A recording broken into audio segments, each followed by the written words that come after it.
The promise we find in the Bible that the truth shall make you free became a cardinal article of secular rationalism and of political liberalism.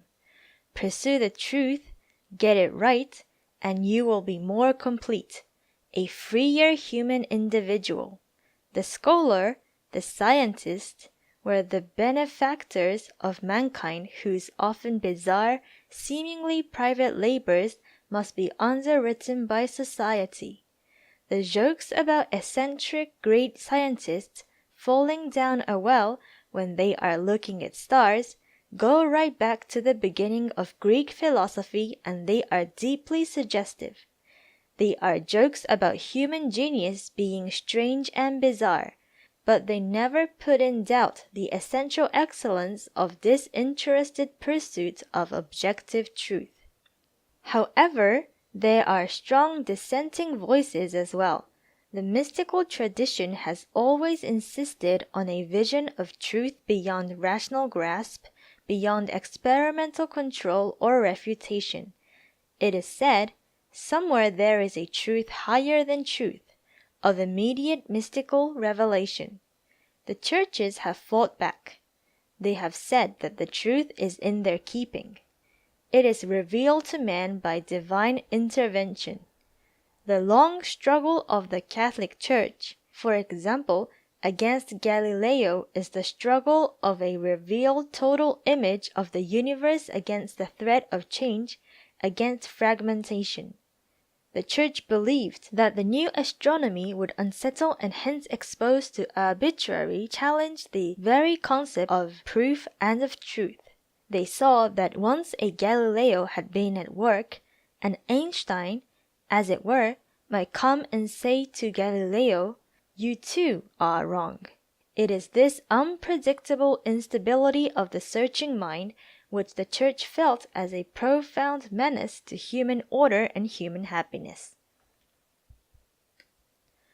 What is evident today is that there are two sporting worlds.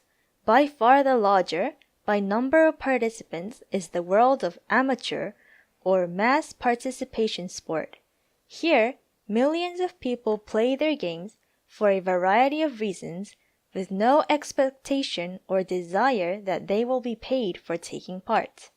The second world is that of elite sport. Here, many athletes receive payment in the form of salaries from clubs, prize money as grants from government or national sports organizations, or in the form of financial support for travel, housing, and so on. Given that sport is now such a huge global business and that it is so present across the media in our daily lives, it would be easy to conclude that amateurism, outside of the world of the non-elite athlete, is dead. And yet, the sense of an amateur ethos, with its codified morals and ideals, has not only survived but prospered. In this, amateurism has little to do with whether money is changing hands, but instead speaks to the values that are imbued in sport. Those gentlemen who founded modern sporting regulations and organizations were the custodians of the rule book, and they defined what sport meant. For those men in the modernizing Victorian era, and the administrators, sponsors, and marketers who have followed them, it is essential that sport portrays the image, even if in fact it is illusory, that it has a core set of values, principles, and meanings. This is why the managers and owners of all sports, ably assisted by the media, cry foul when the moral rules of sport, which exist on and off the field of play, are broken. The 21st century athlete, who might earn millions of dollars in salary and endorsements, is still expected to support and represent the value system of the late 19th century amateur.